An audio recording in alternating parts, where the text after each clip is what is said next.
Hello everyone, welcome back to my channel GS with Shalini. तो आज हम लोग पढ़ने वाले हैं मौलिक अधिकार, जिसका नाम है टॉपिक का। तो चलिए, अ, आज मेरे साथ 2 बार ऐसा हुआ कि मैंने माइक को ऑन किया, क्लास को रिकॉर्ड किया और उसके बाद माइक में थोड़ी देर तक वॉइस आ रही थी। उसके बाद की वॉइस ही गायब है, वॉइस रिकॉर्ड हुई नहीं, क्योंकि पता नहीं क्या इशू आ रहा है माइक में। तो फिर मैं बाद में दूसरी माइक लेकर आई हूँ। ये कई सारी चीजें हो जाती हैं। तो चलिए हम लोग पढ़ते हैं अपनी क्लास को। तो सबसे पहले हम लोग समझ लेते हैं कि मौलिक अधिकार व्यक्ति को क्यों दिए जाते हैं और इसका क्या महत्व होता है व्यक्ति के जीवन पर। तो मौलिक अधिकार किसी भी व्यक्ति के जीवन में उसको आर्थिक रूप से और नैतिक रूप से सबल बनाते हैं और उसको विकसित करते हैं, या फिर कह लें कि उसके उत्थान में एक बहुत बड़ी भूमिका निभाते हैं। तो इसी भूमिका को समझते हुए और इसी महत्व को समझते हुए आज हम पढ़ेंगे मौलिक अधिकारों को। तो चलिए, मौलिक अधिकार को हमने किस देश से हमने इसको अडॉप्ट किया है, तो वो है यूएसए, यानी कि यूनाइटेड स्टेट ऑफ अमेरिका। ठीक है। कौन से भाग में दिए गए हैं, तो ये भाग 3 में मौलिक अधिकारों का उल्लेख किया गया है। ठीक है, आगे बात करते हैं। अनुच्छेद 12 से लेकर 35 तक मौलिक अधिकारों को लिखा गया है। ओके। अच्छा, अधिकार कितने प्रकार के होते हैं हम ये देख लेते हैं। अधिकार तो हमारे एक मौलिक अधिकार होते हैं जिनको आज हम पढ़ने वाले हैं। दूसरे तरह के कौन से अधिकार होते हैं, तो वो होते हैं संवैधानिक अधिकार, जिनको हमें संविधान की तरफ से हमें वे अधिकार मिलते हैं। ठीक है।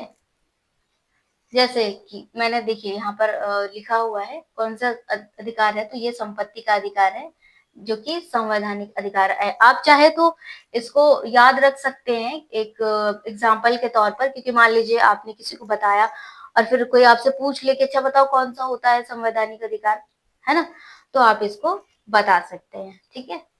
आगे देखते हैं कानूनी, संविधिक और विधिक। ये तीनों एक ही तरह के अधिकार है, बस इसको नाम अलग अलग दिया गया। अच्छा, ये संविधिक विधिक ये क्या है? ये वो कानून होते हैं जिनको संसद द्वारा पास करके, यानी पार्लियामेंट एक बिल के माध्यम से पास करती है और बाद में उसको कानून का रूप दे दिया जाता है। ये उस तरह के बिल होते हैं। ठीक है। और एक तरह का होता है मानवीय अधिकार, जो कि हमको जन्म से मिला हुआ होता है और सरकारें हमारी ये प्रयास करती हैं, जो ये मानव होने के नाते इनको जो ये अधिकार नेचर ने इनको दिया है, हम उसको कंटिन्यू रखें। इस वजह से सरकारें प्रयास करती हैं कि हम इनको रोजगार प्राप्त करवाते रहें और इनके जो रहने सहने के या फिर खाने पीने के जो भी संसाधन है, हम उनकी आपूर्ति करते रहें। ठीक है। तो इस तरीके से सरकार अपने दायित्व को निभाते हुए मनरेगा जैसी स्कीम्स लेकर आती है, ताकि जो हमारे लोग हैं उनको, जो हमारी जनता है, यानी उनको रोजगार समय पर मिलता रहे। ठीक है। हालांकि बेरोजगारी तो है ही। ठीक है, आगे देखते हैं। तो कितने तरह के अधिकार हैं? समानता का अधिकार, स्वतंत्रता का अधिकार, शोषण के विरुद्ध अधिकार प्राप्त है हमें, हमें धार्मिक अधिकार प्राप्त है, हम कहीं भी अपने धर्म को प्रोपोगेट कर सकते हैं, है ना, और उसके बारे में हम पूजा कर सकते हैं, अपनी प्रैक्टिसेस जैसे पूजा करना हुआ, नमाज पढ़ना हुआ, ये सब अधिकार हमें संविधान देता है। ठीक है, ये सारे हमारे मौलिक अधिकार हैं। और हो गया सांस्कृतिक अधिकार, और इन सभी अधिकारों की सुरक्षा के लिए, ये जितने अधिकार हैं इन सभी अधिकारों की सुरक्षा के लिए हमारे पास एक संवैधानिक उपचार भी है। यदि मान लीजिए किसी भी परिस्थिति में राज्य जो है, यानी राज्य यानी कि देश, यानी कि सरकार हमारी, है ना, जो राज्य है वो किसी भी परिस्थिति में हमारे मौलिक अधिकारों का यदि उल्लंघन करती है, तो क्या करता है ऐसी परिस्थिति में हाई कोर्ट, जो सुप्रीम कोर्ट होता है, वो इन अधिकारों की रक्षा करता है, वो गारंटी लेता है कि हम इन अधिकारों की रक्षा करेंगे। ठीक है, आगे बात करते हैं। जो राज्य, जिसको मैंने अभी कहा राज्य, वो राज्य कौन है, उसमें कौन शामिल है, हम किसको माने कि राज्य ये है। मान लीजिए कोई व्यक्ति है, वो हमारे मौलिक अधिकारों का उल्लंघन कर देता है, तो क्या हम उसके ऊपर केस दायर कर सकते हैं? हम इस आर्टिकल को पढ़ने के बाद हमें समझ आएगा कि अच्छा कर सकते हैं कि नहीं कर सकते हैं। तो देखिए, राज्य में कौन-कौन शामिल है? राज्य आर्टिकल 12, इसे आप लोग अपनी कॉपी या फिर जिस भी नोट्स में आप लोग लिख रहे हैं या फिर नहीं लिख रहे हैं, तो इसको आप नोट करेंगे कि ये आर्टिकल 12 है और इसके तहत राज्य की परिभाषा में कौन-कौन लोग होंगे जो शामिल होंगे। देखिए, संसद शामिल होगा, यानी कि संघ की जो संसद है वो शामिल होगी, और सरकार, ठीक है। सरकार को पार्टिकुलर यहाँ पे नाम दिया गया है, यानी कि जो सत्ता दल में होगा। और संसद, संघ की संसद का मतलब है जो भी संसद में लोग बैठते हैं वो सभी, ठीक है, यहाँ पर शामिल होंगे। बात करते हैं कौन शामिल होगा। राष्ट्रपति से लेकर चपरासी तक जो भी संसद में बैठता है वो सभी व्यक्ति सरकार की परिभाषा के अंतर्गत आते हैं। अच्छा, ये तो हो गया एक पॉइंट, ये तो हो गए वो व्यक्ति, ठीक है, संसद वाले। और कौन शामिल होते हैं सरकार की परिभाषा में?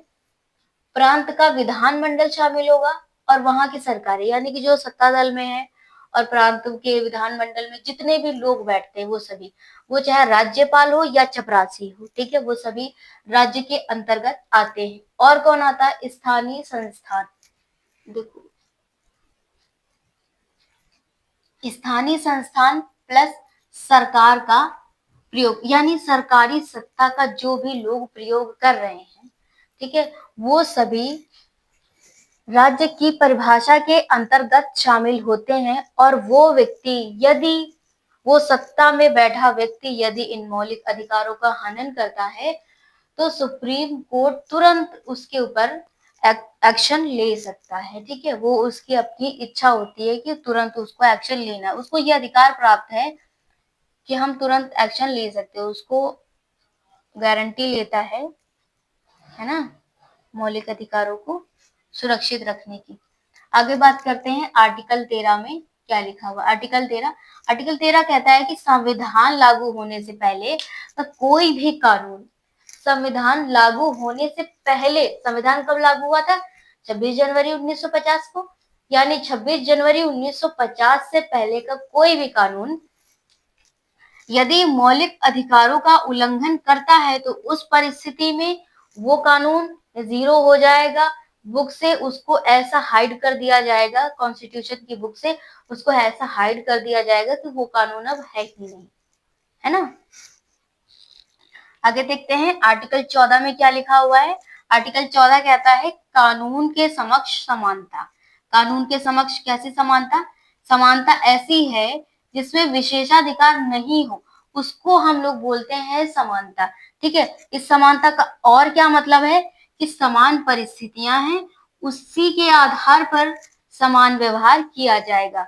समान परिस्थितियों का क्या मतलब है? एक अमीर है, एक गरीब है, ठीक है, अमीर के साथ दूसरे तरह का बर्ताव किया जाएगा और गरीब के साथ दूसरे तरह का बर्ताव किया जाएगा, यानी कि उसको आर्थिक उत्थान के लिए उसको प्रयास किया जाएगा कि वो किसी भी तरीके से उसको रिजर्वेशन दिया जाएगा या किसी और तरह की जो चीजें हैं उसको प्रोवाइड करेगी गवर्नमेंट, ताकि वो भी कुछ ऐसी परिस्थितियों में आ सके कि कम से कम उसकी जो बेसिक जरूरतें हैं वो पूरी हो सके, है ना। अच्छा, यहाँ पे देखिए एग्जाम्पल भी लिखा हुआ है मैंने कि असमानता केवल वंचित व्यक्तियों के लिए होगी, यानी वंचित वर्ग के लिए होगी असमानता। ओके, असमानता यहाँ पर एक अपवाद है। वैसे तो हम समानता देखते हैं, चाहे कानून के समक्ष समानता हो, चाहे आर्थिक समानता हो, लेकिन अगर आर्थिक समानता यहाँ पर आती है तो एक लेवल जो होता है उसको मेंटेन रखा जाता है। अब मान लीजिए कोई बीपीएल परिवार एक वर्ग है, वहां पर उसको आवश्यकता है, राशन की आवश्यकता है उसको, और अन्य तरह की चीजों की आवश्यकता है, तो वहां पर सरकारें उसके साथ क्या है कि पॉजिटिव तरीके से भेदभाव करेंगी, उनको ज्यादा प्रयास करेंगी कि हम इनको ज्यादा चीजें प्रोवाइड करें ताकि ये अपनी बेसिक चीजों को पूरी कर सकें, है ना। जबकि उसी जगह एक जो अमीर वर्ग का व्यक्ति होगा उसको वो चीजें प्रोवाइड नहीं करी जाएंगी क्योंकि वो चीजें उसके पास पहले से मौजूद है ना।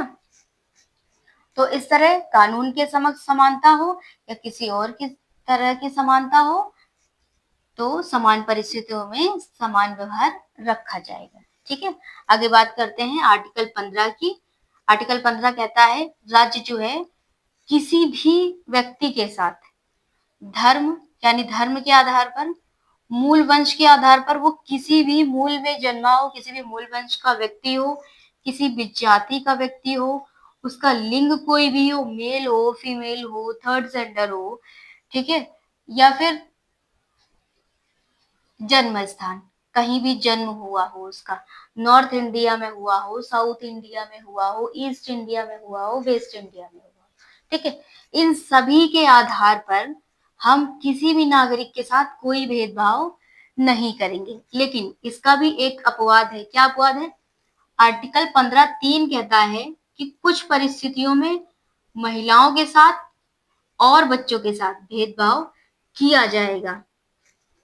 यानी कि महिलाओं के कुछ ऐसे बायोलॉजिकल रीजन होते हैं जिनकी वजह से उनके साथ कुछ ऐसे पॉजिटिव चीजें की जाती हैं जो उनको राहत एक तरीके से प्रोवाइड की जाती है। ठीक है, आगे बात करते हैं। आर्टिकल 15(4) 15(4) कहता है SC, ST और OBC के लिए विशेष प्रावधान कर देंगे। यानी कि हम यहाँ पर ये कह जरूर रहे हैं कि राज्य धर्म, मूल वंश, जाति, लिंग, जन्म स्थान के आधार पर कोई भेदभाव नहीं करेगा। ये बात ठीक है, लेकिन अगर जब भी हम यहाँ पर बात करेंगे कि किसी के उत्थान की बात करेंगे जो एक निचला वर्ग है और उसकी बेसिक जरूरतें भी पूरी नहीं हो रही, उस परिस्थिति में हम भेदभाव को अपना लेंगे। तो यही वो चीज कह रहा है कि SC, ST, OBC के साथ विशेष प्रावधान हम कर सकते हैं और वो सरकार ये तय करेगी कि हमें कौन से वर्ग के साथ कितना करना है, कितना नहीं करना है, वो अलग की चीजें हो जाती हैं। तो उस उतना डीप में हमें पढ़ना नहीं है, तो हम नहीं पढ़ेंगे। ठीक है, आपके लिए आर्टिकल इंपॉर्टेंट था, मुझे लगा कि ये इंपॉर्टेंट है तो इस वजह से मैंने करा दिया। ठीक है, क्योंकि लास्ट टाइम अभी जो एग्जाम हुआ है UPSI में, वहां से NCBC का एक क्वेश्चन आया था कि NCBC किस आर्टिकल के तहत यानी कि किस केस के तहत जोड़ा गया। ठीक है, तो इस वजह से मुझे लगा कि इम्पोर्टेंट है तो मैंने करा दिया। आगे देखते हैं आर्टिकल 16 क्या कहता है।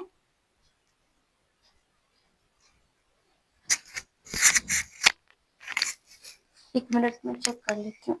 हाँ, मैं चल रही। आर्टिकल 16 क्या कहता है? सरकारी नौकरी अवसर की समानता, यानी कि सरकारी नौकरियों में अवसर की समानता का प्रयोग किया जाएगा, है ना। आर्टिकल 16(4) क्या कहता है? 16(4)A है, SC ST के लिए प्रमोशन में आरक्षण दिया जाएगा। अच्छा, SC ST के लिए प्रमोशन में आरक्षण दिया जाएगा, ये भी एक काफी बड़ा डिबेट हो जाता है ना, तो हमें डिबेट में नहीं पढ़ना है क्योंकि ये आर्टिकल, इसमें और भी तरह के आर्टिकल हैं, 16(4)A, 16(4)B, है ना, 16(4)(1)A, 16(4)(1)B, लेकिन वो हमारे लिए इम्पोर्टेंट नहीं, लेकिन ये इम्पोर्टेंट है, इस वजह से मैं आप लोगों को ये पढ़ा रही हूँ। ठीक है, इतना सीधा सा ये फैक्ट है, इसको आप लोग फैक्ट के रूप में याद कर लेंगे कि आर्टिकल 16(4)A SC ST के लिए प्रमोशन में आरक्षण की बात करता है। ठीक है, आर्टिकल 17 अस्पृश्यता का अंत करता है, यानी कि किसी के भी साथ कोई भेदभाव नहीं किया जाएगा और इसके तहत यदि भेदभाव किया जाता है तो अलग अलग तरह के भेदभाव किए जाने पर अलग अलग तरह की सजाएं भी इसके लिए मुकर्रर की गई हैं, या फिर कह ले कि इसमें जो, जैसे मान लीजिए किसी के साथ कोई घटना हो जाती है तो उसमें किसी में 3 साल की सजा है, किसी में 5 साल की, किसी में 10 साल की, तो उतना डीप हम उसको पढ़ने की आवश्यकता है नहीं, तो हम नहीं पढ़ेंगे। उसके बाद आर्टिकल 18 क्या कहता है? उपाधियों का अंत। ये तो बहुत सीधा सा फैक्ट पूछ लिया जाता है कि आर्टिकल 18 में क्या लिखा हुआ है, तो आर्टिकल 18 में उपाधियों का अंत लिखा हुआ है। बस हम इतना ही आज पढ़ेंगे, है ना। और क्योंकि ये टॉपिक काफी लंबा है तो हम इसको आगे पढ़ेंगे, जो बचा हुआ टॉपिक है हम उसको आगे पढ़ेंगे। तो आज हमने क्या क्या पढ़ा है, हम इसको 1 मिनट में रिवीजन कर लेते हैं। हमने पढ़ा मौलिक अधिकार, USA से हमने अडॉप्ट किया है, मौलिक अधिकार भाग 3 में लिखे गए हैं। और इसके साथ ही हमने पढ़ा है कि अधिकार कितने प्रकार के होते हैं। तो अधिकार, मौलिक अधिकार होते हैं, है ना, संवैधानिक अधिकार होते हैं, कानूनी अधिकार होते हैं, और कौन से अधिकार होते हैं? मानवीय अधिकार होते हैं। ठीक है, अधिकार कितने, मौलिक अधिकार कितने प्रकार के हैं? तो 6 प्रकार के हैं। समानता का अधिकार है, स्वतंत्रता का अधिकार है, शोषण के विरुद्ध अधिकार है, धार्मिक अधिकार है और सांस्कृतिक अधिकार है। ठीक है, और इन सब की सुरक्षा के लिए कौन सा अधिकार है? संवैधानिक उपचारों का अधिकार है, जो कि आर्टिकल 32 में लिखा गया है। उसके बाद हमने पढ़ा कि राज्य की परिभाषा के तहत कौन कौन शामिल है। तो संघ की संसद शामिल है और इसमें सरकार शामिल है। कहां से लेकर राष्ट्रपति हो या चपरासी हो, सभी इसमें शामिल होंगे। प्रांत का विधानमंडल और राज्य सरकारें, ठीक है। स्थानीय संस्थान और सरकारी सत्ता का जितने भी प्रयोग करने वाले लोग हैं, वो सभी सरकार की परिभाषा के अंतर्गत शामिल होंगे। उसके बाद हमने पढ़ा आर्टिकल 13। आर्टिकल 13 कहता है कि संविधान लागू होने से पहले का कोई भी कानून जो फंडामेंटल राइट का उल्लंघन करता है, उसको जीरो माना जाएगा। ठीक है, उसके बाद हमने पढ़ा आर्टिकल 14 कानून के समक्ष समानता। हमने पढ़ा समान परिस्थितियों में समान व्यवहार किया जाएगा। उसके बाद हमने पढ़ा आर्टिकल 15 राज्य जो है किसी भी व्यक्ति के साथ धर्म, मूल वंश, जाति, लिंग, जन्म स्थान के आधार पर कोई भेदभाव नहीं करेगा। लेकिन हमने वहां पर यह भी देखा कि कुछ अपवाद में वहां पर जो है महिलाओं और बच्चों के साथ थोड़ा सा भेदभाव किया जाएगा। ठीक है, उसके बाद हमने पढ़ा आर्टिकल 15(4) को SC, ST, OBC के लिए विशेष प्रावधान इसमें किया जाएगा। उसके बाद हमने देखा सरकारी नौकरी अवसर की समानता को। ठीक है, सरकारी नौकरी में अवसर की समानता का ध्यान रखा जाएगा, यानी कि सरकारी नौकरियों में सभी को अवसर दिया जाएगा। जैसे आप लोग कंपटीशन की तैयारी कर रहे हैं तो सभी को अवसर दिया गया, इसीलिए तो तैयारी कर रहे हैं ना। नहीं दिया जाता तो नहीं करते, सिंपल सी बात है। ठीक है, 14(4) में हमने पढ़ा SC, ST के लिए प्रमोशन में विशेष आरक्षण इसको दिया जाता है। आर्टिकल 17 अस्पृश्यता का अंत करता है। उसके बाद आर्टिकल 18 उपाधियों का अंत करता है। आई होप आप लोगों को ये टॉपिक काफी अच्छे से समझ आया होगा, और मैं प्रयास करती हूँ कि मैं आप लोगों को कितना अच्छा पढ़ा सकती हूँ, कितना अच्छा आप लोगों को डिलीवर कर सकती हूँ। तो आप लोग मुझे अपना फीडबैक जरूर दें, ताकि मैं और चीजें बेहतर करने का प्रयास कर सकूं। ठीक है, मिलेंगे हम अगली क्लास में। तब तक आप लोग अपना ध्यान रखिए और पढ़ते रहिए और बने रहिए चैनल के साथ। अगर आपने चैनल को सब्सक्राइब नहीं किया है तो सब्सक्राइब कर लीजिए, क्योंकि नेक्स्ट आने वाली वीडियो जो भी होगी आप तक नहीं पहुंच पाएगी अगर आप चैनल को सब्सक्राइब नहीं करते हैं। और बेल आइकन को प्रेस कर लीजिए। ठीक है, मिलेंगे अगली वीडियो में, तब तक के लिए ध्यान रखिए। Bye bye, thank you so much.